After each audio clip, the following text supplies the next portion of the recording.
ሃሌሉያ ጌታ ለዘላለም ይባል። መጽሐፍ ቅዱስ የእግዚአብሔር ቃል እውነት ይናገራል። እውነትን ይዘን እንሄዳለን፣ በእውነት እንወጣለን፣ እናሸንፋለን። ጌታ ለዘላለም ከፍ ይበል። መዳን በሌላ በማንም የለም። እንድንበት ዘንድ ከሰማይ በታች የተሰጠን ስም ኢየሱስ ክርስቶስ ነው።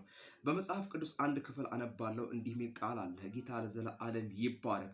በገሊላ ባህር አጠገብም ሲመላለሱ ሁለቱ ወንድማማቾች ጴጥሮስ የሚሉትም ስምዖንም ወንድሙም እንድርያስም መረባቸውን ወደ ባህር ሲጥሉ አየ። አሳ አጥማጆች ነበሩና እነርሱም በኋላ ኑ ሰዎችን አጥማጆች እንድትሆኑ አድርጋቸዋለሁ አላቸው።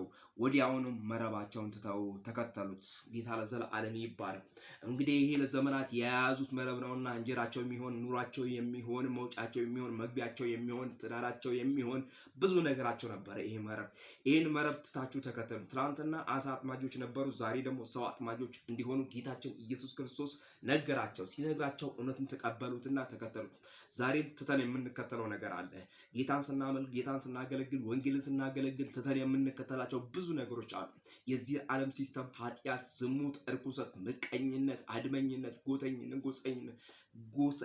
ጎጠኝነት እነዚህ ለመጥራት እንኳን የሚያስቸግሩ የማይመቹትን ነገር ጥተን እንከተላለን። ጌታ ከኛ ጋር ይሆናል። ኢየሱስ ያድናል። ይኸው ከዕለት ወደ ዕለት እየጨመርን እየበዛን እንመጣለን። ጌታ ክብሩን ይውሰድ። ጌታ ለዘላለም ይባረክ። አምላኬ እንደ ባለጠግነቱ በክብር በክርስቶስ ኢየሱስ የሚያስፈልጋችሁን ሁሉ ይሙላባችሁ።